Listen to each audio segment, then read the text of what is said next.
Hello everyone, कैसे हो आप लोग। उम्मीद करते हैं ठीक ठाक ही होंगे। आज की वीडियो में हम लोग देखने वाले हैं आरआरबी एलपी टेक्नीशियंस भर्ती 2024 को लेकर, चूँकि जिसमें हमने परीक्षा आधारित संभावित प्रश्न को लिया है और अच्छे से प्रश्न होने वाले हैं, जिसमें मैथ और रीजनिंग के क्वेश्चंस को करने वाले हैं। तो आप लोग बने रहिए और देखिए, समझने का कोशिश कीजिए।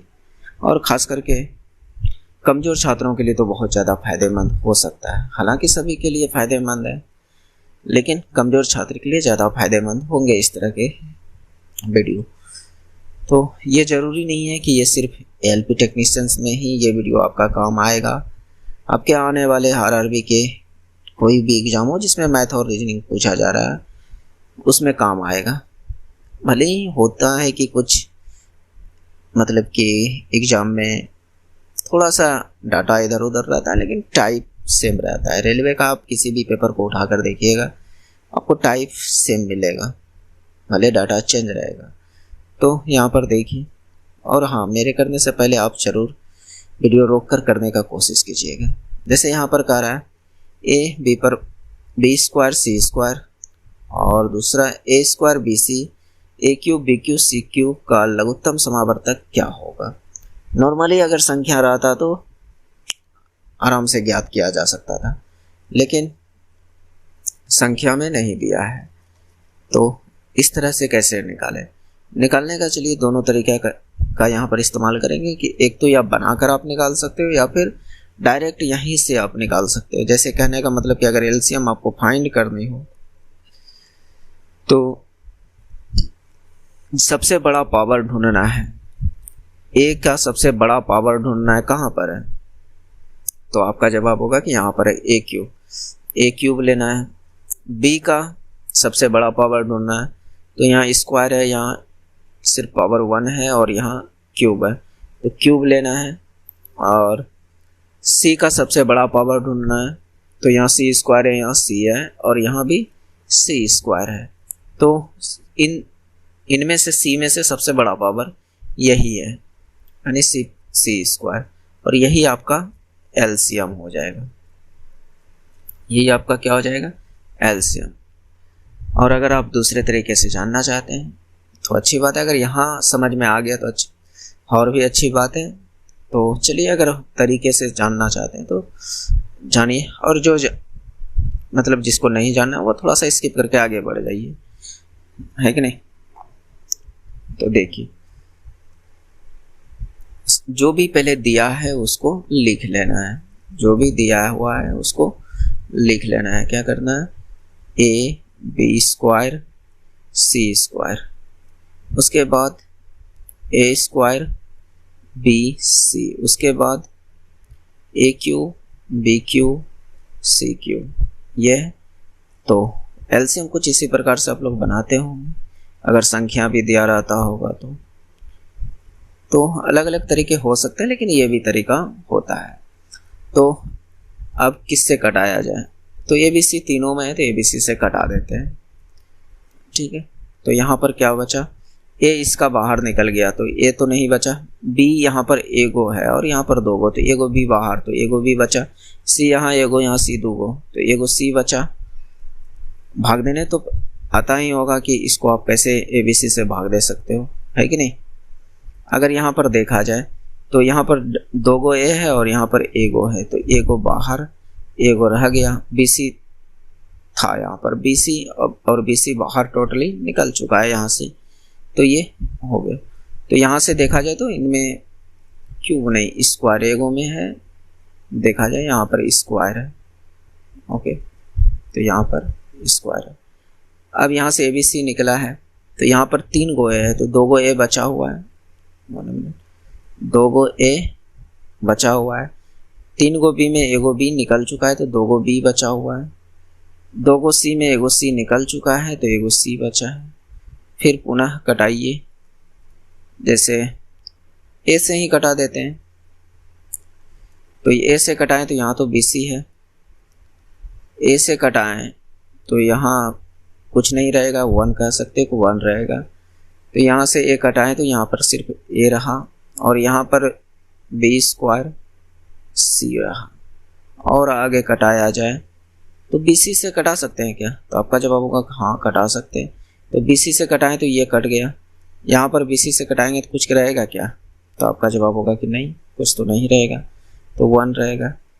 इसको आप कटाइए BC से, तो यहाँ A और यहाँ पर 2 गो B है और 1 गो B बाहर, तो 1 B और C 1 के गो है और यहाँ पर बाहर हो चुका है, तो इतना। तो बस एलसीएम में क्या करते हो, इधर से लेकर यहाँ तक गुना कर देते हो, यही ना? तो आप गुना कर दीजिए, एलसीएम आपका फाइंड हो जाएगा, है कि नहीं? तो ABC Guna A Guna BC Guna AB। चलिए, गुना में क्या होता है, पावर जुटती है ना?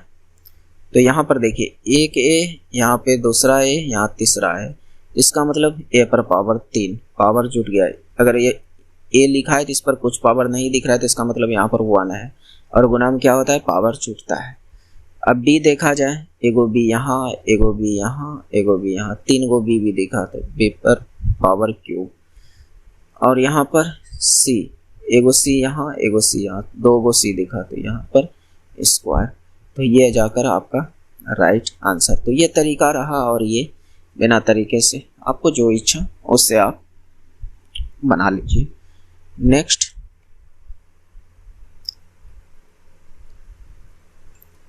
देखिए क्या करा, एक बेलन एक और शंकु के आधारों की त्रिज्या √3 √2 के अनुपात में, ठीक है, उनकी ऊंचाइयां √2 √6 के अनुपात में, तो उनके आयतन का अनुपात क्या है? देखिए दोस्त, इस प्रश्न में है कुछ नहीं, अगर आपको फार्मूला आता है तो इजीली आप बना लोगे, बात समझ रहे हैं? तो जैसे कैसे, यहाँ पर बेलन और शंकु के बारे में कहा गया और त्रिज्या के बारे में कहा गया। तो चलिए मैं बेलन में देखता हूँ, और सभी के सभी अनुपात में है, तो रियल भी मान लीजिएगा तो चलेगा। बेलन में अगर त्रिज्या देखा जाए, R देखा जाए, तो क्या है, √3, ठीक है। और उनकी ऊंचाइयों का अनुपात, अगर बेलन में ऊंचाई देखा जाए तो आपका जवाब होगा कि √2 है, भले ही अनुपात में है, इसीलिए मैं डायरेक्ट मान रहा हूँ, क्योंकि सभी के सभी अनुपात में है, ठीक है, इसलिए मैं डायरेक्ट जो भी है मान वही मान रहा हूँ, और आंसर भी इजीली आएगा। तो ये 2 चीज आ गया। और दूसरा, शंकु में अगर त्रिज्या देखा जाए तो इसका R है, तो इसको बड़ी R मान लेते हैं, ये √2, और उन शंकु की ऊंचाई देखा जाए तो ये H माना, तो इसको बड़ी H मान लेते हैं, तो इसका अनुपात में कितना है, √6।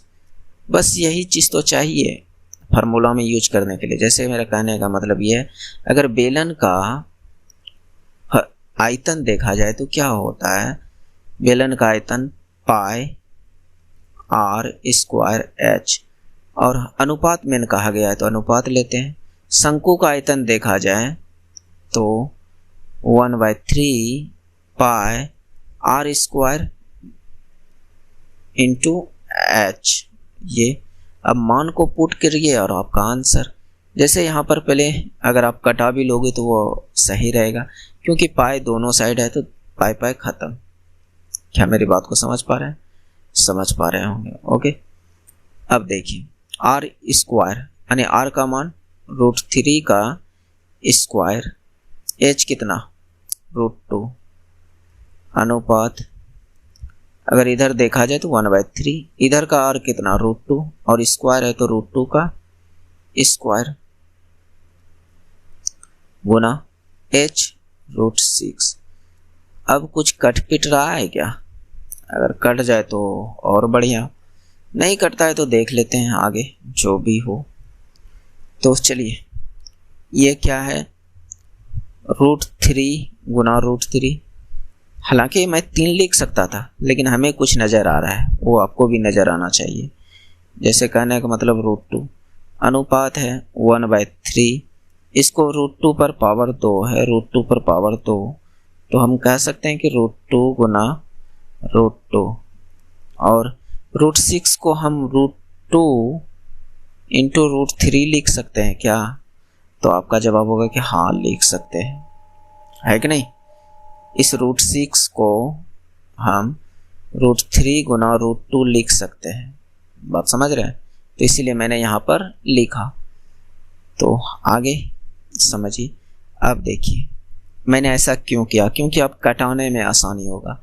एक √3 यहाँ, एक √3 इधर कट गया, √2 यहाँ, √2 यहाँ, ये कट गया। क्या मेरी बात को समझ रहे? और कुछ कटेगा क्या? नहीं। तो आप क्रॉस मल्टीप्लिकेशन कर दीजिए, तो इधर गुना कीजिएगा तो ये 3√3 और अनुपात इधर √2 गुना √2 कीजिएगा तो क्या हो जाएगा 2, और यही आपका राइट आंसर हो जाएगा। क्या मेरी बात को समझ रहे हैं? समझ रहे होंगे। तो ऑप्शन नंबर 3 ये आपका राइट हो जाएगा। ओके, नेक्स्ट चलिए इस क्वेश्चंस को बनाइए। देखिए दोस्त, मैं बार बार कहता हूँ कि मेरे करने से पहले आप थोड़ा सा हाथ पैर चलाने का कोशिश कीजिए, पैर नहीं हाथ चलाने का कोशिश कीजिए, और थोड़ा सा दिमाग उमाग लगाइए और सॉल्व करने का कोशिश कीजिए, जिससे कि आपको ज़्यादा बेनिफिट होगा। बात समझ रहे हैं? तो चलिए यहाँ पर देखते हैं क्या है। P और Q किसी गोलाकार टैंक पर एक साथ दौड़ते हैं। वे क्रमशः 4 मिनट और 7 मिनट में से पूरा कर लेते हैं। कहने का मतलब कुछ गोलाकार टैंक है, तो अगर P दौड़ता है तो 4 मिनट और Q दौड़ता है तो 7 मिनट लगता है। तो ये बात कह रहा है। आगे क्वेश्चन में कह रहा है कि वे एक समय पर समान स्थान से शुरू करता है, यानी एक ही जगह से चलना शुरू करता है। तो Q 12 चक्कर लगाता है, तब इस दौरान वे दोनों एक दूसरे से कितने बार मिलेंगे। तो उसके लिए कंडीशन दिया है कि अगर वो समान दिशा में दौड़े, जैसे कहने का मतलब कि ये P और Q यहीं से दौड़ना शुरू किया, P भी इधर जा रहा है और Q भी इधर जा रहा है, तो दोनों एक साथ यानी 12 चक्कर लगाने में कितने बार मिलेंगे। यह दूसरी स्थिति में कह रहा है कि विपरीत दिशा में चले तो दोनों जो है एक साथ कितने बार दिखेंगे, यानी आमने सामने कितने बार दिखेंगे, ये बात कहा जा रहा है। तो 2 क्वेश्चन हमसे यहाँ पर पूछा गया है। क्वेश्चन तो बढ़िया है, कीजिए। तो चलिए यहाँ पर करते हैं। तो यहाँ पर हम लोग वही वाला कॉन्सेप्ट लगाएंगे, एलसीएम मेथड वाला, और देखिएगा कितना आसानी से बनेगा। ठीक है, जैसे P है और एक Q है। P 4 मिनट में, Q 7 मिनट। इन दोनों का अगर मैं एलसीएम निकालूं तो कितना होता है 28 होता है ना। तो आपका जवाब होगा कि हाँ, आप इतना छोटा का तो एलसीएम निकाल ही सकते हो, है कि नहीं। और अगर मैं इस 28 को 4 से भाग दूं तो 7 आएगा, और 28 को 7 से भाग दूं तो 4 आएगा। क्या मेरी बात को समझ रहे? उस स्थिति में अगर पहले आप वर्क एंड टाइम में देखते होंगे तो ये आपका इफिशिएंसी निकलता था, यानी क्षमता निकलता था। लेकिन यहाँ पर अगर मैं इसको कहूँ तो ये आपकी स्पीड है। P की स्पीड है 7, Q की स्पीड है 4, ये है स्पीड, यानी चाल है, उसकी चाल है। क्या मेरी बात को समझ रहे हैं? समझ रहे हैं। तो चलिए, इसने कहा कि Q 12 चक्कर लगाता है, Q 12 चक्कर लगाता है। Q के बारे में कहा है कि 12 चक्कर लगाता है। ठीक है, 12 चक्कर लगाता है। यही 12 चक्कर का मतलब है ये 4 का जो वैल्यू है वह 12 चक्कर के बराबर है। कितना चक्कर के बराबर? 12 चक्कर के बराबर है। क्या मेरी बात को समझ रहे हैं? समझिएगा थोड़ा दोस्त, अभी आगे और भी आपको थोड़ा सा समझना होगा। तो देखिए 12 चक्कर लगाया, तो ये मैंने कहा, क्या कहा कि ये स्पीड है, ये इसकी क्या है? स्पीड है। अगर कहता है समान दिशा में दौड़ता है, समान दिशा में दौड़ता है तो वह कितने बार मिलेंगे। अगर मान लेते हैं ये अगर कोई चक्कर है तो समान दिशा में दोनों जा रहा है तो वो कितने बार मिलेंगे। तो एक बात बताइए, जब दोनों एक ही डायरेक्शन में जाएगा तो चाल क्या होगा, चाल क्या होगा? तो आपका जवाब होगा कि उस स्थिति में अगर मैं दोनों को सामने सामने ले जाऊं तो उस स्थिति में जो होता है आपका चाल जो है जुड़ जाता है। क्या हो जाता है? चाल जुड़ जाता है। तो जब दोनों समान दिशा में जाएगा तो चाल स्पीड क्या होगी? जुड़ेगी। यानी 7 + 4, सॉरी दोस्त, जुड़ेगी नहीं, घटेगी। मेरा भी ध्यान से थोड़ा सा देखिए, क्योंकि एक का चाल ज़्यादा होगा, एक का चाल कम होगा। जैसे आप नाव धारा में देखते होंगे कि नाव भी इधर जा रहा है और धारा भी इधर जा रहा है, तो उसमें क्या होता है, आपका स्पीड बढ़ जाता है। उस स्थिति में आपका जुड़ता है, लेकिन क्योंकि वहाँ पर धारा वाली बात होती है, यहाँ पर ये जो ट्रैक है वो स्थिर रहता है, तो यहाँ पर ये जस्ट उसका उल्टा होगा। क्या होगा? स्पीड घटेगा, क्योंकि यहाँ पर रिलेटिव स्पीड लगाएंगे। तो पहला नंबर में अगर देखा जाए तो स्पीड आपकी क्या रहेगी? आपकी स्पीड तो 7 में 4 गया 3, 7 में 4 गया 3। तो हमें और आपको एक चीज़ पता होनी चाहिए, स्पीड का जो रेशियो होता है, स्पीड का जो रेशियो होता है वही डिस्टेंस का भी रेशियो होता है। क्या मेरी बात को समझ रहे हैं? यानी 7:4 में डिस्टेंस का ही रेशियो होता है, तो यही रेशियो के हिसाब से चलता है।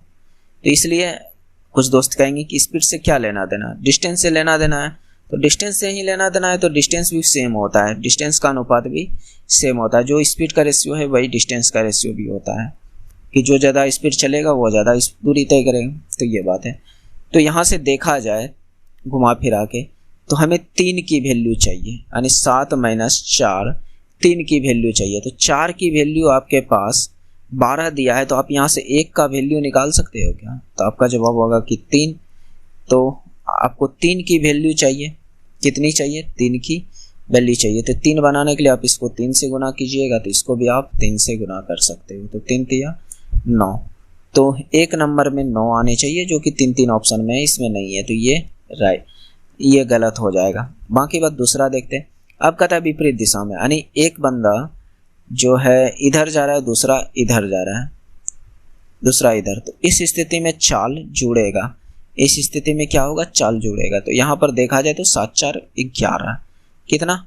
11। तो हमें अब दूसरे स्थिति में चाहिए 11 की वैल्यू। कितने की वैल्यू चाहिए? तो इस 1 को ही आप 11 से गुना कर दीजिए और इस 3 को भी आप 11 से गुना कर दीजिए। तो 1 को 11 से गुना किए तो 11 बना, 3 को 11 से गुना करेंगे तो 33। तो एक 9 होना चाहिए और एक 33। इस 12 चक्कर में क्या होगा? जो विपरीत दिशा में अगर दौड़े तो 33 बार मिलना होगा, और समान दिशा में चले तो 9 बार मिलना होगा। तो ये 9 और 33 राइट आंसर हो जाएगा। हो सकता है कि दोस्त बहुत सारे दोस्तों को समझ में नहीं आया हो, लेकिन समझने का थोड़ा कोशिश कीजिएगा। मैं कोशिश करता हूँ कि जो कॉन्सेप्ट आप पहले से जानते हो उसी पर मैं थोड़ा सा इस तरह के क्वेश्चंस को रिलेट कर पाऊँ। नेक्स्ट, चलिए इसको बनाइए। इसमें क्या कहा जा रहा है? कुछ संख्या दिया हुआ है 2.00589 में 5 का स्थानीय मान पूछा जा रहा है कि 5 का स्थानीय मान क्या होगा। तो ठीक है, स्थानीय मान होता क्या है? सिंपल सी बात है कि उसका स्थानीय मान होता क्या। अगर मैं कहूँ कि 5 6 9 इस तरह से है, अगर मैं कहूँ कि 6 का स्थानीय मान क्या है, तो 6 कौन सा स्थान पर है, इकाई पर कि दाहे पर? तो आपका जवाब होगा दाहे पर, यानी यहाँ पर। उसके बाद यहाँ पर कितने संख्या बचा? तो एक संख्या, तो 1 0। तो 6 का स्थानीय मान कितना हो गया? 60। अगर 5 का स्थानीय मान पूछा जाए तो ये हो जाएगा 50। 50 कहते 500। अगर 5 का पूछा जाए तो इसी तरह से इसमें निकालना है। इसी तरह से क्या करना है? इसमें ढूंढना है और निकालना है। तो देखिए कुछ इस प्रकार से संख्या दिया हुआ है, तो आपका जवाब होगा कि हाँ कुछ इसी प्रकार से दिया हुआ है। तो 2.00589 मैं यहाँ पर तरीके से बता रहा हूँ ताकि जो है कि एक बार में आपके दिमाग में इंटर हो जाए। तो देखिए, अगर मैं इसको यहाँ पॉइंट उड़ाऊं तो नीचे में कितना बचा, 1 और 5 गो 0, 5 गो 0, ये ठीक है। तो हमें 5 के बारे में स्थानीय मान पूछा गया है, तो 5 को मैं उतारा यहाँ पर, उसके बाद कितने संख्या, 1 2, कै गो, 2 गो, तो 2 0। नीचे में जो है सेम टू सेम उतार दीजिए, सेम टू सेम उतार देना है, ठीक है। तो 5 गो, तो 2 0 खल्लास, तो बचा क्या, 5/1000, और जो कि ऑप्शन में भी है, और यही मेरा राइट आंसर हो जाएगा। इसे आप इस तरह सोल्व कर सकते हो। हालांकि थोड़ा सा दिमाग को तेज रखते हो तो ये सब करना भी नहीं पड़ेगा और आंसर आ जाएगा। नेक्स्ट, चलिए इस क्वेश्चन को बनाइए। देखिए, है तो ये क्वेश्चन इजी, लेकिन उससे भी ज़्यादा इजी हो सकता है अगर आप ऑप्शन का थोड़ा सा सहारा ले लें इस क्वेश्चन में, तो आपका जल्दी आंसर आ सकता है। और थोड़ा सा अगर आपको कॉन्सेप्ट वगैरह थोड़ा सा एक्स्ट्रा कॉन्सेप्ट पता है, तो जैसे मैं कहूँ कि SI बराबर क्या होता है, तो आपका जवाब होगा मूलधन का RT%। अगर इस बात को आप रिलेट कर पा रहे हैं ना, तो ये प्रश्न आपका बहुत जल्दी बन जाएगा। अब RT% कहने का मतलब क्या है, यहाँ पर आपका T है, यहाँ पर R तो कहीं है ही नहीं, चलिए यहाँ पर R है, इधर सब में R दिया हुआ है, ठीक है। तो कहता है कि साधारण ब्याज एक राशि 2 वर्ष में 2800 हो जाता है। तो कोई तो मूलधन होगा इनमें और कोई आपका रेट होगा, इनमें से कोई मूलधन होगा और इनमें से कोई रेट होगा। अगर आप RT% कर लेते हो तो आपका 2800 पूर जाना चाहिए, यानी SI कुछ एक्स्ट्रा आना चाहिए। जैसे मैं कहूँ कि 3000 का जो SI बन रहा है 2800 बन रहा है, तो देख लेते हैं क्या बन रहा है क्या। अच्छा नहीं, टोटल बन रहा है, क्या कह रहा है, हो जाती है, इसका मतलब कि मिश्रधन के बारे में बात कर रहा है। तो एक बात बताइए, अगर यहाँ पर अगर मूलधन में 3000 ले लूँ तो किसी भी हालात में मिश्रधन इतना हो सकता है क्या? भले वहाँ पर अगर रेट माइनस में रहता तब कम हो सकता था, लेकिन ये तो प्लस में है दोस्त। तो ये ऑप्शन तो गया काम से, ये ऑप्शन गया काम से। तो इन 3 ऑप्शन पर चर्चा कर लेते हैं। अगर मैं कहूँ कि 1000 ले लूँ, मूलधन 1000 का R इतना 10 और T 200, 2 T कितना है 2, तो 10 दूनी 20%, यानी 1000 का 20% कितना होगा, तो आपका जवाब होगा कि 200 होगा। तो 1000 में 200 ऐड कीजिएगा तो कितना पूरेगा, 1200, और यहाँ पर 2800 है दोस्त। अमाउंट यानी मिश्रधन क्या होता है, मूलधन प्लस SI, यही ना होता है। तो आपका जवाब होगा कि हाँ। तो ये इस हिसाब से यहाँ पर 2800 पूरना चाहिए था, जो कि ये 1200 पूर रहा है, तो ये भी आंसर नहीं हो सकता है। तो इस तरह से आप थर्ड को चेक कीजिए और देखिए। मैं 2500 लेता हूँ मूलधन और R आपका 6 T 2, यानी 6 दूनी 12%, तो 2500 का आप डायरेक्ट 12% निकालिए।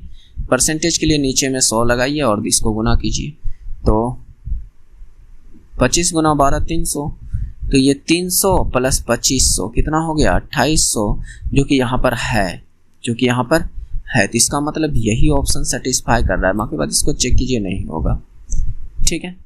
तो इसमें ऑप्शन का सहायता लेकर आप जल्दी कर सकते हो, अन्यथा आप दूसरा मेथड लगाओगे तो यहाँ पर आपका टाइम इससे ज़्यादा आएगा।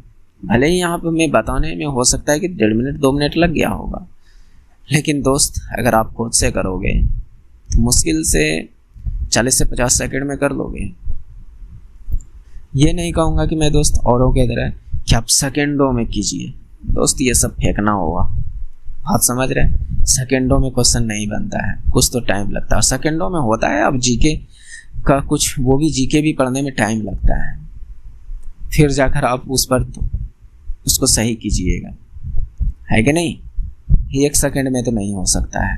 और जो इस तरह का कह रहा है तो कहीं ना कहीं झूठ बोल रहा है। सिंपल सा हिसाब किताब यही है। चलिए यहाँ पर देखिए, कह रहा है कि कौन सा बेहतर होगा कि 10% और 20% की क्रमागत छूट दी जाए या 20% या 10% की क्रमागत छूट दी जाए। कौन सा बेहतर मिलेगा, ज़्यादा छूट किस में मिलेगा, इसमें मिलेगा कि इसमें मिलेगा। ठीक है, तो यहाँ पर आप बहुत तरह के कॉन्सेप्ट को लगा सकते हैं। जैसे मेरा कहने का मतलब एक कॉन्सेप्ट मैंने बताया था, x plus Y plus X minus X Y upon 100, ये कॉन्सेप्ट लगा सकते हो। या तो इस कॉन्सेप्ट को ना भी यूज करो, तब पर भी आपका आंसर आ जाएगा। कैसे? मैं कहता हूँ इस 10% का मतलब क्या, इस 10% का मतलब क्या, तो आपका जवाब होगा कि 1/10। और इस 20% का मतलब क्या, तो आपका जवाब होगा कि 1/5। यह है ना। तो छूट की बात कर रहा है, यानी 10 का समान एक छूट पर, 10 का समान एक छूट पर यानी 9 पर दे रहा है। 5 का समान एक छूट पर यानी 5 का समान एक छूट पर 4 पर, इसको गुना कीजिए तो 50 और ये 36। तो यहाँ से देखा जाए तो कितना की छूट मिल रहा है, तो आपका जवाब होगा कि यहाँ से देखा जाए तो 14 का छूट मिल रहा है। किस पर, तो यानी कहने का मतलब किस पर छूट मिल रहा है, तो 50 पर। तो गुना परसेंटेज के लिए 100 से गुना कीजिएगा, तो यहाँ से देखा जाए तो 28% आया। पहला से 28% छूट मिला। कितना मिला? 28% छूट मिला। तो सेम कंडीशन इसमें भी अप्लाई करते हैं, देखते हैं क्या। इसमें तो पता चल गया कि पहला वाला में क्या 28% छूट मिल रहा है, अगर दूसरा में देखा जाए तो क्या सेम मिलेंगे क्या? तो चलिए ट्राई करते हैं। तो दूसरा में पहले ये वाला 20% है, यानी 5 का समान 4 में मिल रहा है। और फिर 10% के बारे में बात किया, यानी 10 का समान 9 में मिल रहा है। तो बस दोनों तो सेम डाटा आया है कि नहीं। 9 चौके 36, तो यहाँ भी 14 का छूट 50 पर, तो इसका परसेंटेज निकालिएगा तो गुना से 100 ये तो यहाँ भी आपका देखा जाए तो 28%। तो इसमें भी आपको 28% ओवरऑल छूट मिल रहा है, इसमें भी आपको 28% छूट मिल रहा है। तो दोनों समान है, तो दोनों क्या कहेंगे? समान। ये राइट आंसर हो जाएगा। या फिर जो मैंने पीछे तरीका बताया उससे भी आप कर सकते हो। जैसे चलिए मैं भी एक बार क्रॉस चेक कर लेता हूँ क्या उस तरीके से आता है कि नहीं। तो देखिए मैंने क्या कहा, x plus Y minus X Y upon 100। ठीक है, ये तो देखिए x का मान 10, y का मान, इनमें से किसी भी डाटा को x माने, किसी भी डाटा को y चलेगा, प्लस 20 माइनस 10 गुना 20/100। तो ये गया 2 0, तो ये 20 10 30 माइनस 2 क्या आ रहा है 28। तो आपका जवाब होगा कि हाँ, तो ये भी 28%, तो इसमें भी सेम निकलेगा। तो ये भी कॉन्सेप्ट से आप कर सकते हो। नेक्स्ट चलिए बनाइए इसको। अच्छा सवाल है, करना चाहिए इस तरह के प्रश्न को। जरूरी थोड़ी नहीं कि एग्जाम में आ जाएगा तभी कीजिएगा, पहले भी थोड़ा प्रिपेयर होइए। ओके, तो देखिए मैंने आज एक 2-3 दिन पहले किसी दोस्त का कमेंट पढ़ा था, अब कटअप कितना रहेगा। ठीक है, तो दोस्त कैसे अभी डिसाइड कर पाओगे कि कटअप क्या रहेगा, क्योंकि आज तक किसी भी यूट्यूबर का एग्जाम से पहले कटअप एनालिसिस किया जाता है, कभी सही नहीं हुआ है। गलती से तुक्के से सही हो जाए तो अलग बात है, रियलिटी में किसी का जो एनालिसिस रहता है कटअप पर वह सही नहीं रहता है। नहीं तो आप निकाल कर देखिए, हाँ भले एग्जाम हो जाए, उनके तक क्वेश्चन पहुँचे कि हाँ इस टाइप के क्वेश्चन पूछा गया था, इस लेवल का क्वेश्चन था, तब कटअप की हल्की फुल्की अनुमान लग सकता है, कन्फर्म नहीं कहा जा सकता है कि यही रहेगा। बात समझ। तो कटअप क्या रहेगा नहीं रहेगा उस पर ना ध्यान देते हुए अब जितना ज़्यादा हो सके प्रैक्टिस कीजिए, जितना ज़्यादा हो सके मॉक टेस्ट लगाइए, वो आपको बेनिफिट करेगा और वही चीज़ आपको एग्ज़ाम में काम आएगा। अब जितना ज़्यादा प्रैक्टिस कीजिएगा आपका जो गलती होने की संभावना रहेगी वो बहुत कम हो जाएगी। क्या मेरी बात को समझ रहे हैं? तो कटअप पर अभी चर्चे मत कीजिए, एग्ज़ाम होने दीजिए, पहले एग्ज़ाम बढ़िया से दीजिए, तब जाकर पता चलेगा कटअप क्या है नहीं है। वो तो फिर हज़ारों यूट्यूबर बताते रहेंगे। हालांकि मैं उन सब पर चर्चा नहीं करता हूँ, मैं उन सब पर एनालिसिस नहीं करता, क्योंकि एनालिसिस कराने वाले बहुत लोग हैं, बात समझ रहे हैं। तो देखिए, 10 वर्षों के बाद धनराशि पर साधारण ब्याज 600 हो जाता है होगा यदि मूलधन 5 वर्ष के बाद 3 गुना तक बढ़ा दिया जाता है। तो 10 वर्ष के अंत में कुल ब्याज क्या होगा, 10 वर्ष के अंत में कुल ब्याज क्या होगा, तो ये बात कह रहा है। तो ठीक है, इसको कर लेते हैं थोड़ा सा सॉल्व। तो देखिए क्या कह रहा है, 10 वर्ष में ब्याज 600 हो रहा है। तो अगर मैं कहूँ कि 5 वर्ष में कहा जाए तो साधारण ब्याज है तो इसका जस्ट आधियाँ, क्योंकि 10 वर्ष में अगर आपका 600 ब्याज हो रहा है तो 5 वर्ष में कितना आधियाँ इतना होगा, है कि नहीं। तो कहता है कि मूलधन जो है 5 वर्ष में 3 गुना तक बढ़ा दिया जाए। तो साधारण ब्याज का एक कॉन्सेप्ट है दोस्त कि अगर आप मूलधन बढ़ाओगे, जितना गुना मूलधन करोगे उतना गुना ब्याज हो जाएगा, जितना गुना मूलधन करोगे उतना गुना ब्याज हो जाएगा। तो 5 वर्ष के लिए तो सेम रखा कि मूलधन उतने रहेगा, जितना पहले था उतने रहेगा, लेकिन अगले 5 वर्ष में उसने क्या कहा, मूलधन 3 गुना कर दिया। इसका मतलब ब्याज भी 5 वर्ष में 3 गुना हो जाएगा, यानी 900 हो जाएगा। कितना हो जाएगा, 900। क्योंकि मूलधन जितना रहेगा, जितना बढ़ाइएगा जितना गुना, उतना गुना आपका ब्याज भी बढ़ेगा।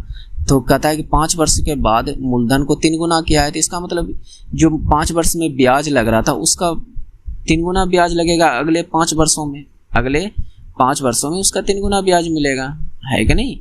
तो ओवरऑल देखा जाए तो लास्ट में कहता है कि 10 वर्ष के अंत में कुल ब्याज क्या होगा। तो पहले 10 वर्ष में 600 मिलता था, लेकिन बाद में अगर देखा जाए तो ये 5 वर्ष 10 वर्ष हो गया, और ये 9 3 1200। तो 10 वर्ष में टोटल कितना ब्याज हो जाएगा, 1200। देखिए दोस्त, क्वेश्चन करना बड़ी बात नहीं, क्वेश्चन समझना बड़ी बात है, बात समझ रहे हैं। तो अगर क्वेश्चन को आप समझ पा रहे हैं तो क्वेश्चन को बहुत जल्दी सॉर्ट आउट आप लोग कर सकते हो, है कि नहीं। तो नेक्स्ट देखते हैं। थोड़ा सा दोस्त मुंह वगैरह सूख रहा है, थोड़ा सा मैं पानी पी लेता हूँ, जस्ट 1 मिनट वेट कीजिए या स्किप कर दीजिएगा, तुरंत आ रहा हूँ दोस्त।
थैंक यू दोस्त वेट करने के लिए।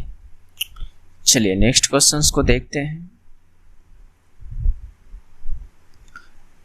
तो चलिए क्या कह रहा है, पी और क्यू व्यक्तिगत रूप से क्रमशः 8 दिन और 16 दिन में कर सकते हैं। उन्होंने एक साथ कार्य किया और कार्य को पूरा किया, तो कार्य पूरा होने में पी और क्यू द्वारा किए गए कार्यों का अनुपात क्या होगा। ठीक है, ये क्वेश्चन पूछा जा रहा है। तो यहाँ से अगर कार्य आप निकालने के लिए बैठ जाएं तो ज़्यादा टाइम लग सकता है। अगर आपको कॉन्सेप्ट पता हो तो ये क्वेश्चन मात्र कुछ सेकंड का रह जाता है। जैसे मेरा कहने का मतलब कि अगर आपके पास टाइम का अनुपात दिया हो, जैसे ये P है और एक Q है, तो P 8 दिन में, Q 16 दिन में, तो ये अगर टाइम का अनुपात आपको दिया हो और आपको पता हो कि टाइम का उल्टा जो होता है वह काम का अनुपात होता है। क्या होता है? काम का अनुपात। तो इसका जैसे कि ये 16 इधर था तो ये 16 इधर आ जाएगा और ये 8 इधर आ जाएगा। अब इसी का अनुपात काट पीट के निकाल लीजिए ना, आपका आंसर आ जाएगा। जैसे कहने का मतलब 8 से ये कितने टाइम में? 2 टाइम में, और ये 8 से 1 बार में, तो काम का अनुपात 2:1 आ गया। इस क्वेश्चन में कुछ रहा ही नहीं। बाकी बात फिर आप इसको एलसीएम मेथड से भी बना सकते हो, जो कहने का मतलब कि P और Q है 8 16, इस विधि से भी आप कर सकते हो। लेकिन यहाँ पर अगर आपको थोड़ा सा कॉन्सेप्ट वगैरह पता हो तो आप ऐसे फाइंड कर सकते हो। चलिए यहाँ पर आपको एक टर्म बताता हूँ। जैसे आपको अगर टाइम का अनुपात कुछ दिया रहे, टाइम का अनुपात अगर कुछ आपके पास दिया रहे, जैसे कि यहाँ पर 8 16 था, ठीक है, 8 16, तो आप क्षमता का अनुपात निकाल सकते हो। इसका अनुपात, क्षमता का अनुपात, जस्ट इसका उल्टा 16:1, और जो क्षमता का अनुपात होता है वही काम का भी अनुपात होता है। ये चीज़ अगर आपको पता हो तो ये सब क्वेश्चन आपके लिए कुछ भी नहीं रह जाता है। नेक्स्ट, और हाँ दोस्त, अगर अभी तक आप लोग रुके हुए हो सकता है अगर पहली बार आए हो तो दोस्त एक लाइक कर दीजिएगा और हो सके तो सब्सक्राइब कर लीजिएगा, क्योंकि अभी तक या अधिकतर वीडियो में हमारे द्वारा चैनल का नाम नहीं सुन पाए होंगे, क्योंकि बोलने में ही नहीं बनता है दोस्त, क्या करो। और बोलने का मतलब कि समझ सकते हो आप, नहीं बनता है औरों की तरह बीच बीच में इस चैनल को सब्सक्राइब फलना ढिकलना, इस तरह से नहीं हो पाता है दोस्त। तो बेहतर है कि आप इस बातों को समझें। अगर आपके लिए बेनिफिट है, ये चैनल यूजफुल है, तो सब्सक्राइब कर लीजिएगा और बेल आइकन को दबा लीजिएगा। और हाँ, आपको पसंद आए तभी लाइक कीजिएगा, ना आए तब पर भी कर दीजिएगा, तो आपका कुछ नहीं जाएगा। बात समझ रहे? और मैं उम्मीद करता हूँ कि सभी को पसंद आ सकते हैं। और कुछ तो होवे करता है जो मतलब कि क्या कहते हो, देहात भाषा में कहता है बीच काठल जाए ना करबुत की करवे, है कि नहीं? तो कुछ नहीं कर सकता हूँ दोस्त, बस आपका प्यार चाहिए थोड़ा सा, और कुछ नहीं। तो समझिए बात को, और क्या बताऊं। चलिए इस क्वेश्चन को कीजिए। 10 व्यक्तियों के लिए पिकनिक की व्यवस्था से 2 व्यक्तियों को बाहर निकाला गया, तो व्यय उनके द्वारा समान रूप से साझा किया जाना चाहिए। 2 व्यक्तियों को निकाले जाने के बाद प्रत्येक व्यक्ति में व्यय कितना प्रतिशत कम हो जाएगा। यहाँ भी उस कॉन्सेप्ट को लगा सकते हो। जैसे मैं अनुपात लूँ पहले और बाद का, पहले और बाद का, ठीक है। तो पहले 10 व्यक्ति थे और 2 व्यक्ति बाद में बाहर निकल गए, तो बचे कितने? 8 व्यक्ति। तो यहाँ भी सेम कॉन्सेप्ट होगा। तो यहाँ पर बोल रहा है निकाले जाने के बाद कितने प्रतिशत व्यय की वृद्धि होगी, कितने प्रतिशत व्यय की मतलब कि वृद्धि हो जाएगी प्रत्येक व्यक्ति पर। अगर मान लीजिए कहने का मतलब कि पहले 10 व्यक्ति थे तो कम कम पैसा लगता होगा, और अब जो है 2 व्यक्ति निकल गए तो कुछ पैसा बढ़ गया होगा हर एक व्यक्ति।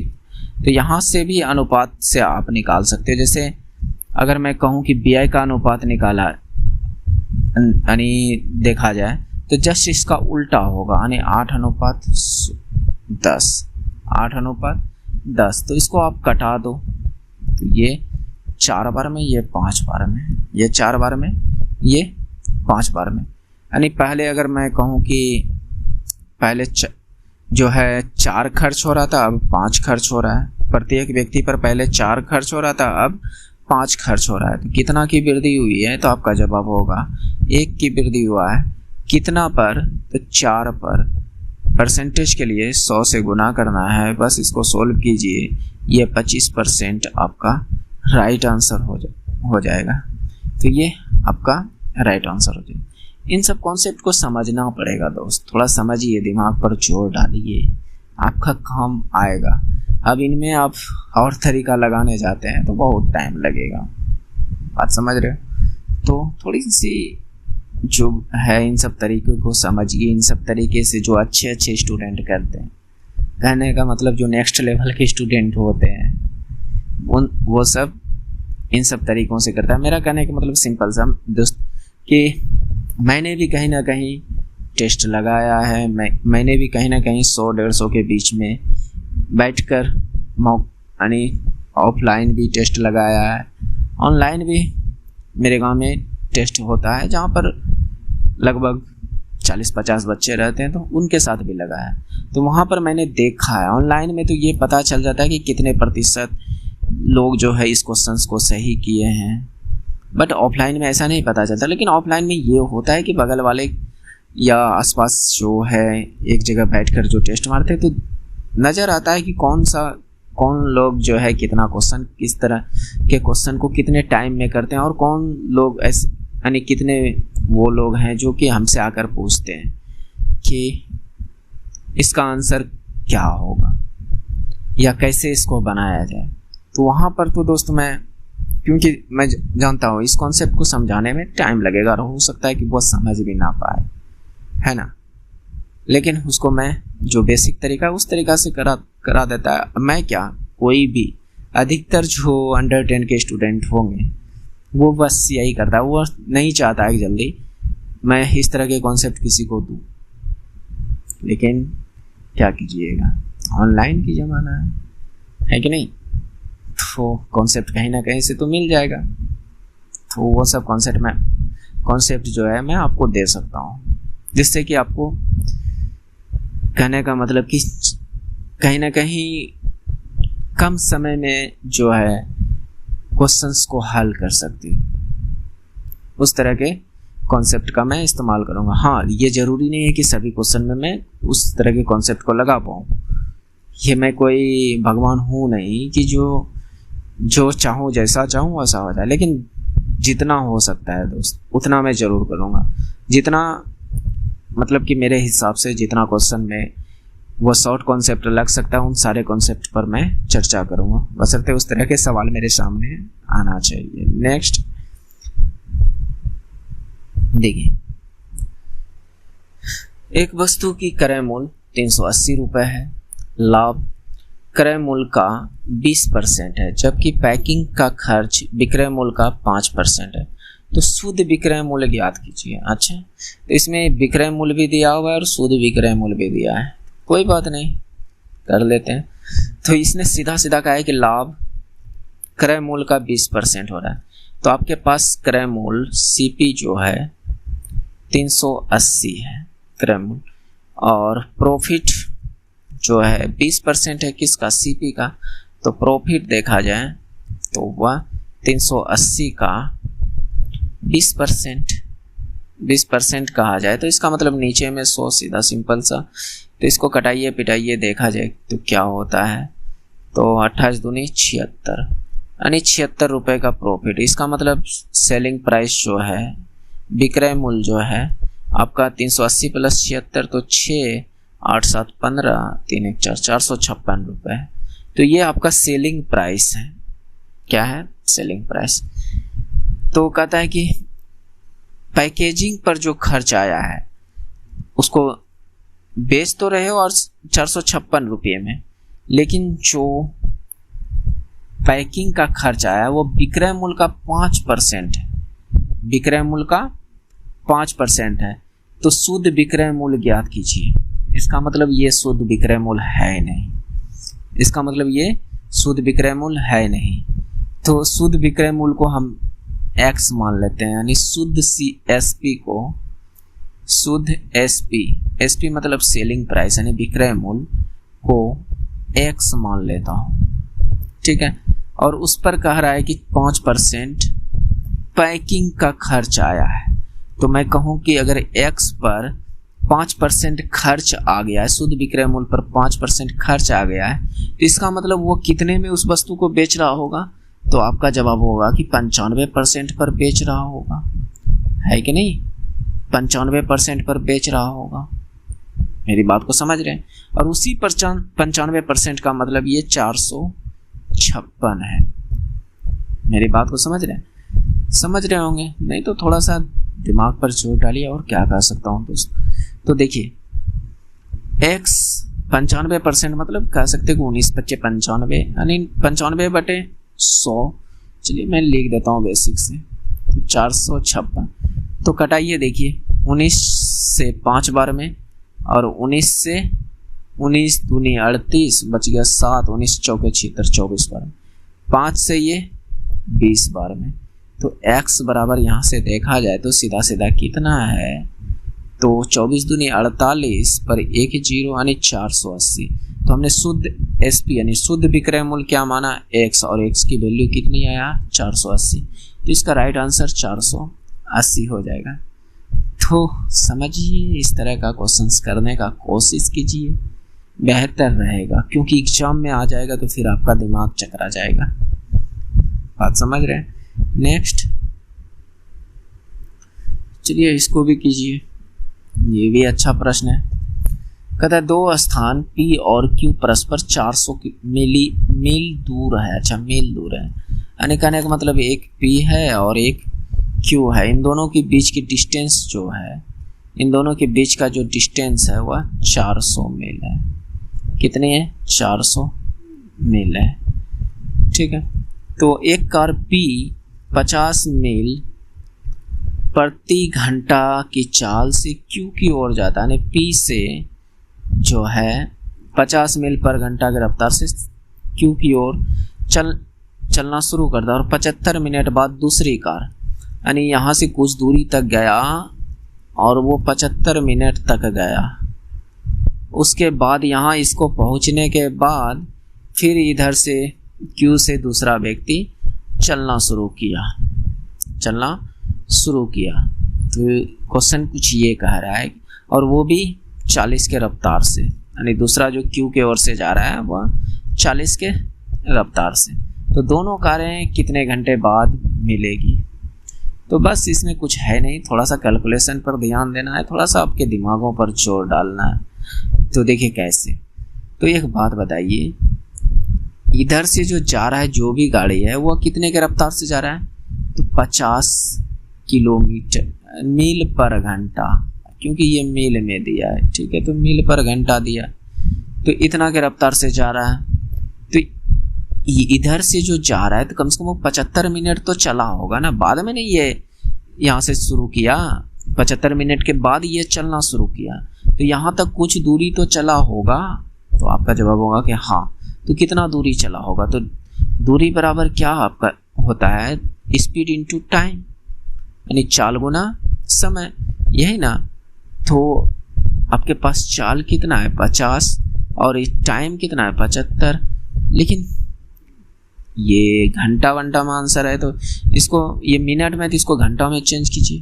तो ये घंटा में चेंज करने के लिए 60 से भागा लगाना होगा, है ना। तो यहाँ से कटाइए, तो ये 3 से 2 बार में, और ये 3 से 25 बार में, और देखा जाए तो ये कितना आएगा सॉल्व करके? 25 25 125 125 भागा 2, यानी 62 दूनी 124, हाँ 62.5 कितना आ जाएगा? 62.5, यानी ये 62.5 मीटर दूरी तय कर लिया। बाकी बात जो इधर बचा हुआ दूरी होगा वह इधर से ये जा रहा है, ये इधर से जा रहा है, तो कुछ दूरी पर ये मिलेगा। मान लीजिए यहाँ पर ये मिलेगा, तो वह कितने समय पर मिला होगा, यानी दोनों कार कितने घंटे बाद मिली होगी, तो ये बात पूछा जा रहा है। तो चलिए, तो यहाँ तक 62.5 मील है, तो आगे बचा हुआ होगा, तो 400 में आप 400 में 62.5 को घटा दीजिए, तो कितना बचेगा? तो आपका जवाब होगा, यहाँ से अगर मैं घटाऊँ तो 5 और 9 में 2 गया 7, 337.5 337.5 इतना मील बचा, यानी इधर बचा जो 337.5 मील। अब यहाँ से जो ये दूरी को तय करेगा, तो यहाँ पर जो समय निकालेगा, यहाँ पर आपको अब रिलेटिव स्पीड लगाना होगा, सापेक्ष चाल लगाना होगा। क्या लगाना होगा? सापेक्ष चाल। तो सापेक्ष चाल कैसे निकालेंगे? यानी पहला का चाल 50, दूसरा का चाल 40, तो दोनों की चाल को जोड़ देना है। तो आपको सापेक्ष चाल निकालना है, सापेक्ष चाल निकालनी है। तो कितना है? एक का 50 और दूसरे का 40। तो यहाँ से घुमा फिरा के देखा जाए तो ये 90 मील पर घंटा आ गया, है ना। और हमें इतना मील तय करवाना है, इतना मील। तो दूरी हमारे पास दिले है कि कितना है डिस्टेंस, तो आपका जवाब होगा कि 337.5 है। अगर मैं इसको थोड़ा सा आसान करने के लिए आराम से इसको 3 दूनी 600, 37 दूनी 74, 75/2, यानी 675/2 लिख सकता हूँ, आसान रहेगा। बात समझिएगा क्यों ऐसा मैं कह रहा हूँ, कटाने में आसान रहेगा, ठीक है। तो इतना मील है। तो अब हमें समय यहाँ से फाइंड कर सकता हूँ कि यहाँ पर ये कितने घंटे में मिलेगा। तो चलिए यहाँ पर फाइंड करते हैं कि कितने घंटे में मिलेगा। तो चाल समय बराबर क्या? दूरी बटे चाल। तो दूरी आपका 675/2, चाल कितनी? 90/90, तो भागा दे दिया। तो इतना चीज़ तो आप कर ही सकते हो। मैं हो सकता था कि ऐसे लिखता, यहाँ पर वटे लगाता, तब आपको समझ में आता। तो ज़रूरी नहीं है दोस्त, आप थोड़ा सा एडवांस सोच भी सकते हो। तो देखिए, तो कटाइए, देखिए किससे कटता है नहीं कटता है। तो 3 से देखा जाए तो ये 3 से 30 बार में, और 3 से ये, हालांकि 9 से भी तो कट सकता है, 9 से 63, हाँ 9 से कट सकता है डायरेक्ट। 9 से कटाएंगे तो ये 10 बार में, और 9 से इसको मैं कटाऊँ तो 9 7 63 बच गया इधर 4 9 5 45 75, और कटेगा क्या? तो आपका जवाब होगा कि नहीं। तो ये कितना आ गया? 75/20, 75/20, तो इतना घंटा आ गया। तो ऐसे में तो आंसर है नहीं, अभी भी इतना में भी सही आंसर नहीं आएगा दोस्त। तो देखिए मैं इसको छोटा करता हूँ, थोड़ा ज़्यादा समझ में आए। तो चलिए,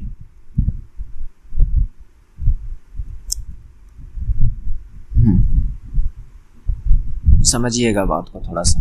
तो इतना, इसको प्योर घंटा मिनट में बदल देते हैं। तो अगर 20 से भाग दूं तो 3 बार आराम से 60 तक जाएगा, बच जाएगा कितना? तो आपका जवाब होगा कि 15/20 घंटा बच जाएगा, 15/20 घंटा बच जाएगा, है कि नहीं। तो इस घंटे को, ये तो घंटा में आ गया, इस घंटे को आप मिनट में चेंज कर दीजिए। इस समय, ये समय घंटा में ना है, तो इसको आप मिनट में चेंज कर दीजिए 60 से गुना करके। तो ये 20 दिया 60, तो ये मिनट में चेंज हो गया। तो यहाँ पर अगर देखा जाए तो 3 घंटा और 15 या 45 मिनट। क्या मेरी बात को समझ रहे हैं? तो इतना आ गया। लेकिन इसने कहा कि दोनों कार कितने घंटे बाद मिली, तो 75 मिनट पहले भी चल चुका है दोस्त। इस बात को क्यों भूल रहे हो? नहीं भूलना चाहिए, है ना।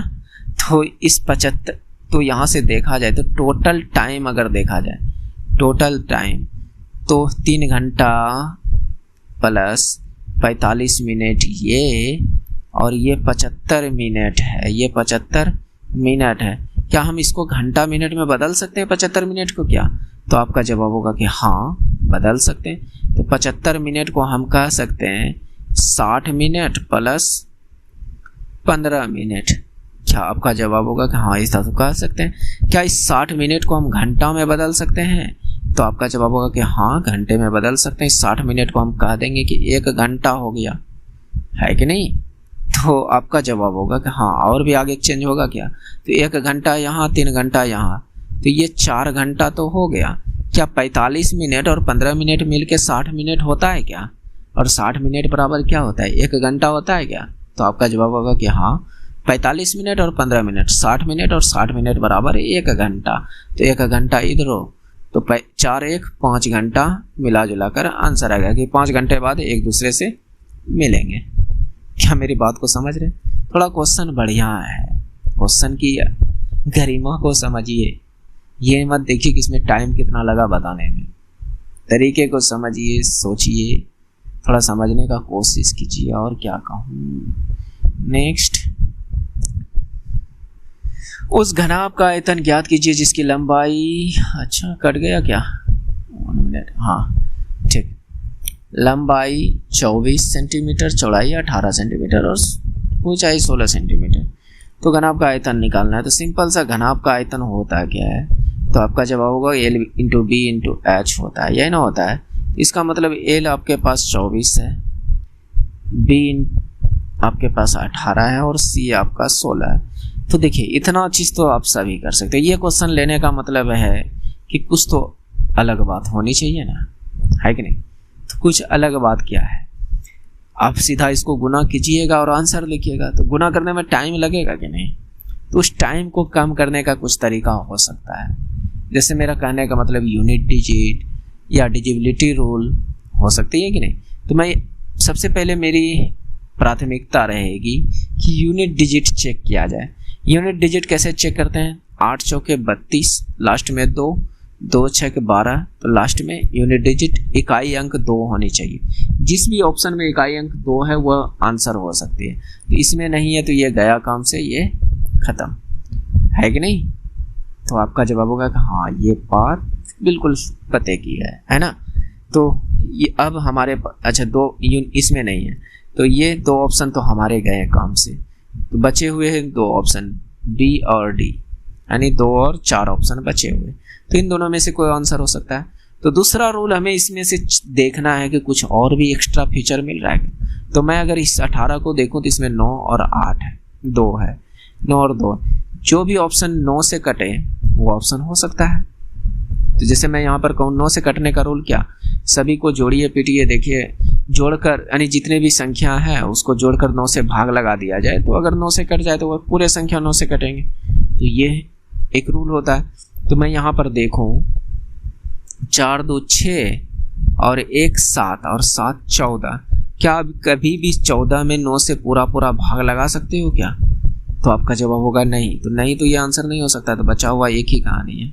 अगर मैं यहाँ पर देखूँ तो 2 1 3 और 9 12 और 6 18, क्या 18 में 9 से भाग लगता है क्या? पूरी कट सकता है क्या? तो आपका जवाब होगा कि हाँ कट सकता है। तो यही आंसर है। तो ये पूरा संख्या 9 से कटेगा।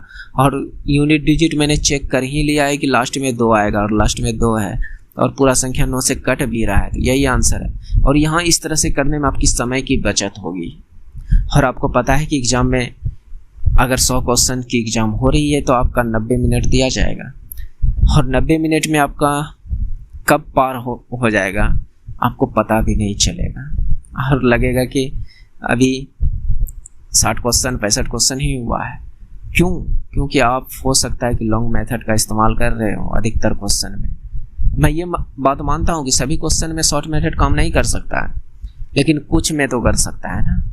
अगर मैं कहूँ कि 50 क्वेश्चन में से 30 मैथ रीजनिंग के क्वेश्चन में भी अगर मैं 20-20 सेकेंड बचाता हूँ तो सोचिए कितना समय बचता है। और उतने में लास्ट में आप कम से कम 10 से 12 क्वेश्चन कर सकते हो। बात समझ रहे हैं? तो थोड़ी सी यही सब है जो एक नॉर्मल स्टूडेंट को एक स्मार्ट स्टूडेंट से अलग करता है। बात समझ रहे? तो इसमें तो कुछ है ही नहीं। 2 अंकों की सबसे बड़ी अभाज्य संख्या क्या है, तो ये कोई भी बता सकता है। नेक्स्ट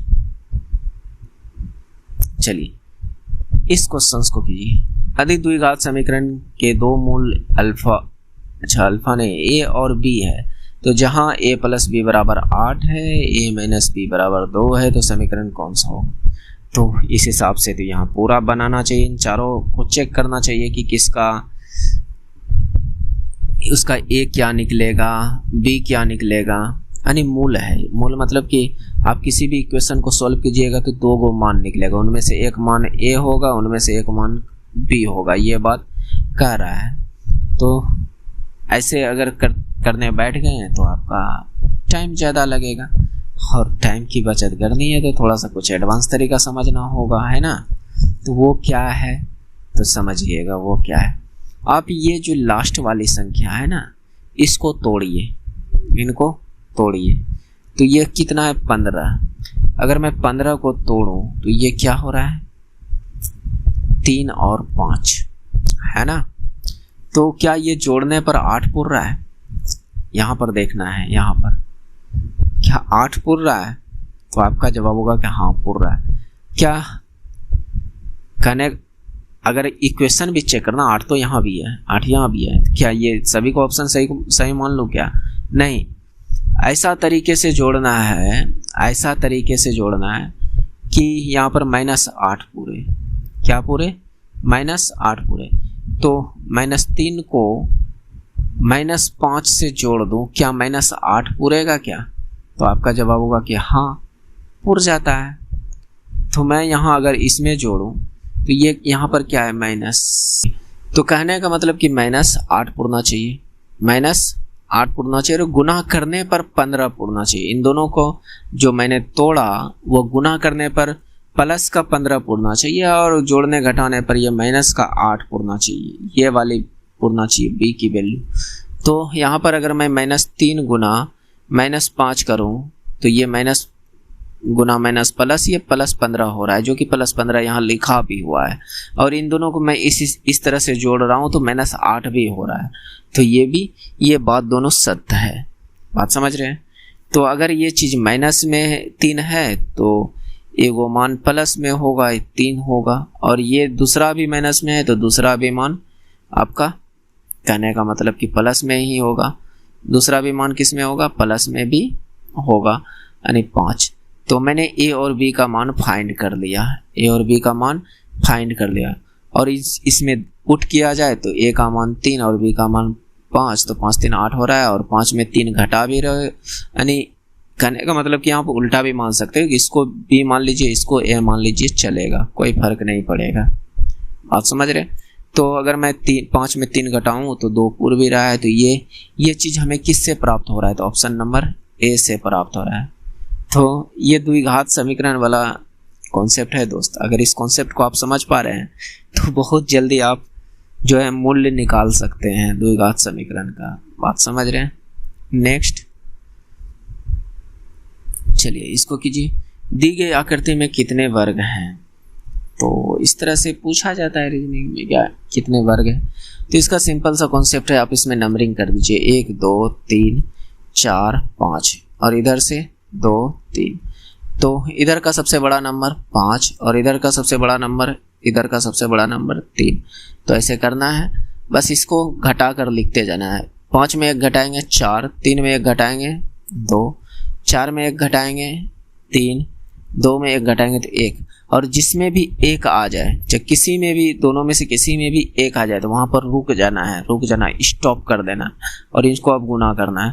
तो ये क्या है 5 तिया 15, ये 2 तिया 4 दूनी 8, और ये 3 एका 3, बस इसको ऐड कर दीजिए, ये जो 15 8 3 आया उसको ऐड कर दीजिए।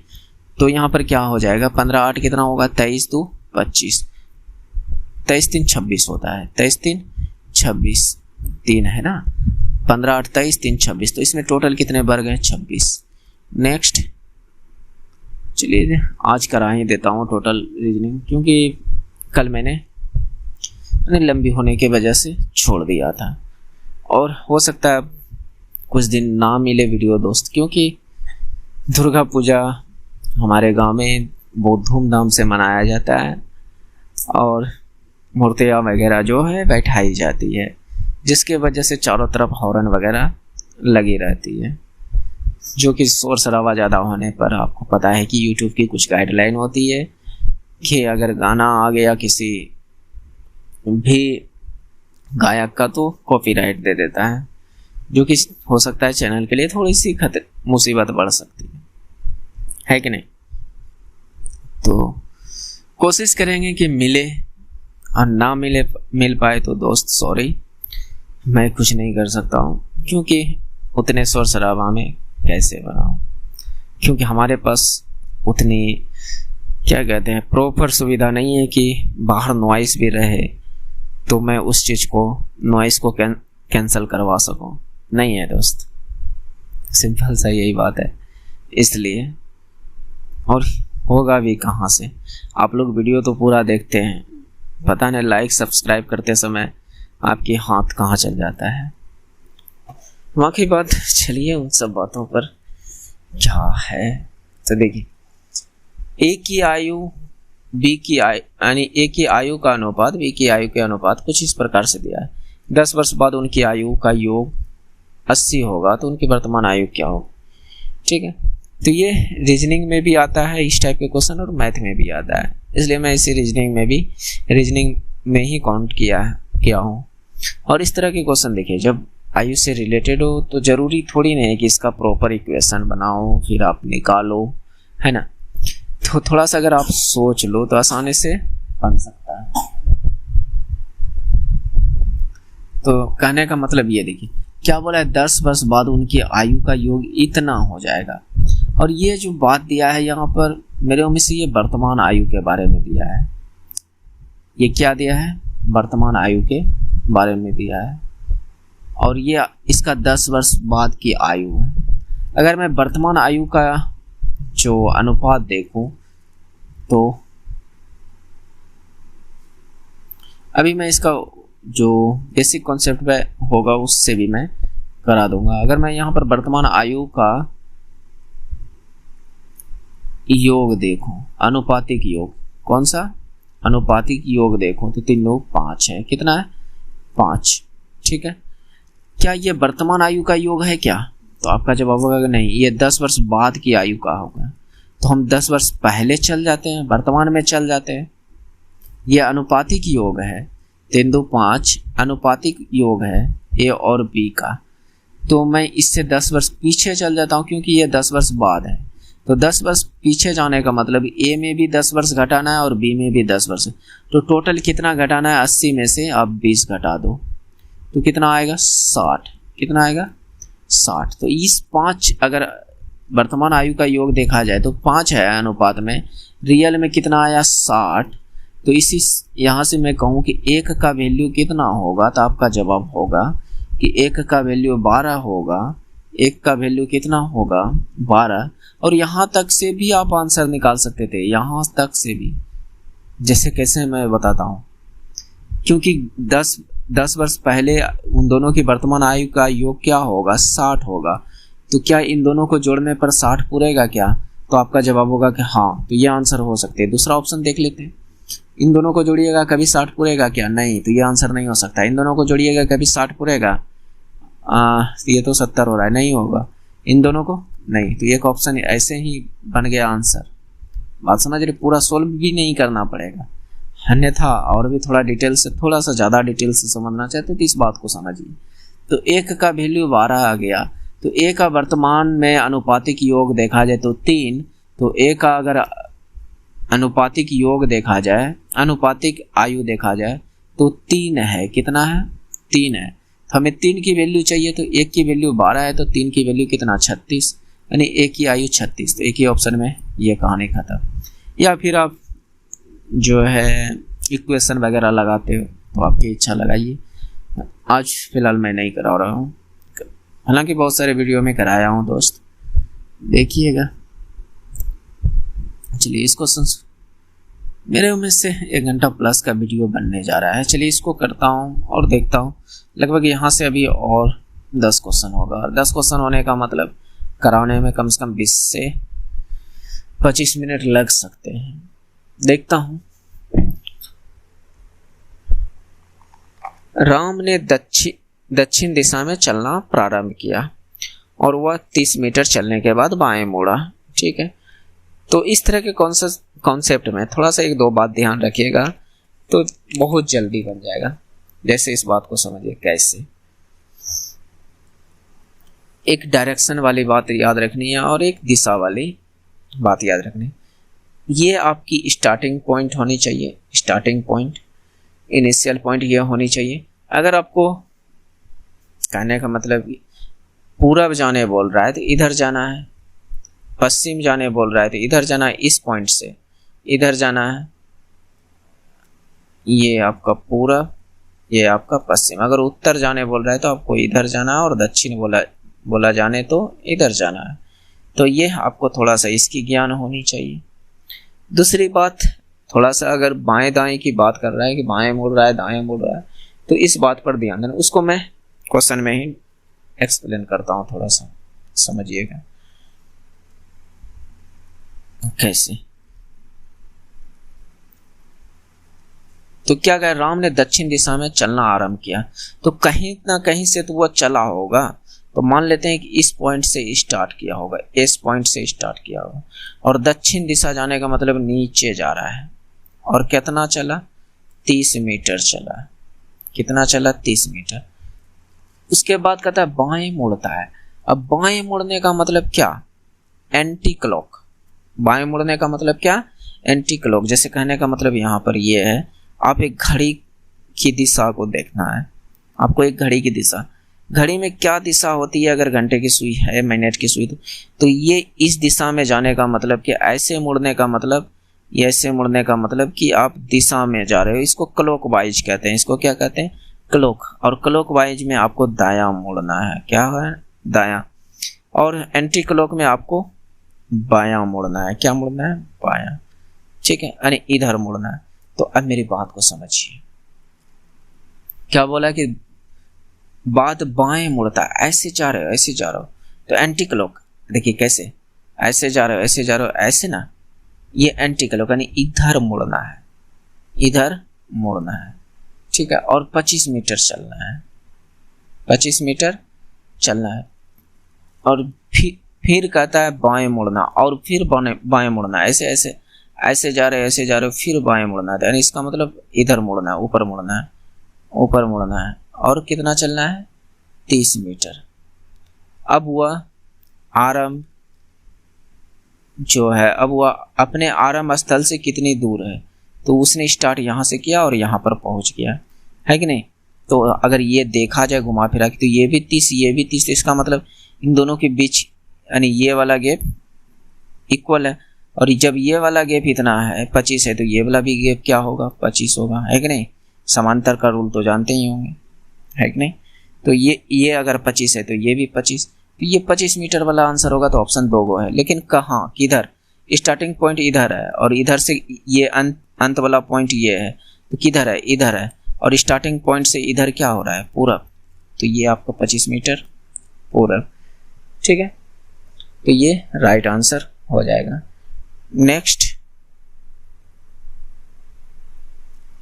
देखिए, राम ने दक्षिण, ये तो हो ही गया, कहाँ देना। इस तरह के क्वेश्चन में दोस्त जो है, आपको कोडिंग रिकॉर्डिंग वाला जो क्वेश्चन है, इसमें मैंने कई बार कहा है कि आपको प्लेस वैल्यू कन्फर्म याद होनी चाहिए। प्लेस वैल्यू कहने का मतलब, यहाँ पर बुक लिखा है, तो बुक का मतलब क्या, 2, 15, 15, 4, यानी बी का वैल्यू 2, 15, ओ का वैल्यू 15, ओ का वैल्यू 15, के का वैल्यू जो है 11, के का वैल्यू कितना, 11। तो ये इसकी प्लेस वैल्यू है, और ये आपको कंठस्थ याद होनी चाहिए। ये आपको क्या होनी चाहिए, कंठस्थ याद। तो अब यहाँ पर क्या हिसाब किताब लगा है, इन बातों को समझना है। ठीक है, तो सिंपल सा हिसाब किताब क्या, नॉर्मली देख रहा है कि इसका जो भी प्लेस वैल्यू होगा और इसका जो भी प्लेस वैल्यू होगा, कहीं ना कहीं घटा करके आया होगा। तो देख लेते हैं, और ज़्यादातर इस तरह के क्वेश्चन में यही सब रहता है। तो देखा जाए तो बी का वैल्यू 2, ओ का वैल्यू 15, ओ का वैल्यू 15, के का वैल्यू 11। तो यहाँ से देखा जाए तो ये 15 दूनी 30 और 13 43। तो ये इधर बुक का मतलब क्या हो गया, 43। अगर मैं पेन का देखूं तो P का वैल्यू 16, E का वैल्यू 5, N का वैल्यू 14।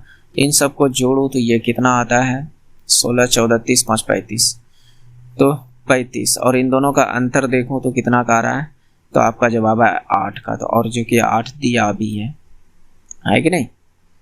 तो उसी तरह से हम इधर करना है। तो पेन को तो अभी जोड़ के निकाले किए हैं कि ये 35 आया है। नीब का जोड़ के निकाल लेते हैं कितना आता है, तो निब में क्या है, n है, n का वैल्यू 14, i का वैल्यू 9, b का वैल्यू 2। तो यहाँ से 9 2 11 और 14 25, तो माइनस का 25, तो इसमें घटाइएगा तो कितना आएगा 10, और 10 ये आपका राइट आंसर हो जाएगा। तो यहाँ तक रहने देते हैं दोस्त, क्योंकि थोड़ी ज़्यादा लंबा वीडियो हो जाएगा और आपके लिए भी प्रॉब्लम हो सकता है और हमारे लिए भी प्रॉब्लम हो जाएगी, क्योंकि ज़्यादा MB का वीडियो बन जाएगा। हालांकि इतने में तो मेरे उम्मीद से 7-8 GB का बन जाएगा, बट हमें उतना जो है प्रॉब्लम नहीं आएगा, क्योंकि अभी तो आपको पता है कि 5G अनलिमिटेड मिलता है। भले ही थोड़ा सा रिचार्ज महंगा है, जो कि कहीं ना कहीं गलत है, नहीं करना चाहिए महंगा, है कि नहीं। तो क्योंकि मान लेते हैं सभी लोग तो उतना महंगा रिचार्ज नहीं है ना कर सकते हैं, तो हम लोग भी बड़ी मुश्किल से कराते हैं दोस्त, और उस पर भी क्या सब घर भर यूज कर लेते हैं। मेरा एक रूल है, देखिए दोस्त, हम जो है 349 का रिचार्ज कराए, बाकी बात सभी का जो है सिर्फ कॉलिंग वाला रिचार्ज करा दिया है। घर में जितने भी भाई बहन हैं सबका कॉलिंग वाला रिचार्ज करवा दिया, अधिकतर का, पापा का भी, और मैं वाईफाई ऑन कर देता हूँ, सब उसी से नेट यूज कर लेते हैं। तो जब इतना भरेंगे तो दोस्त कहीं ना कहीं वसूलना भी तो जरूरी है कि नहीं। तो आप लोग कुछ गलत मत कहिएगा दोस्त, पैसा बहुत क्या कहते हैं, बहुत मायने रखता है। तो देखते हैं आगे, मेरे में से भी बहुत सारा क्वेश्चन है, करते हैं नेक्स्ट वीडियो में।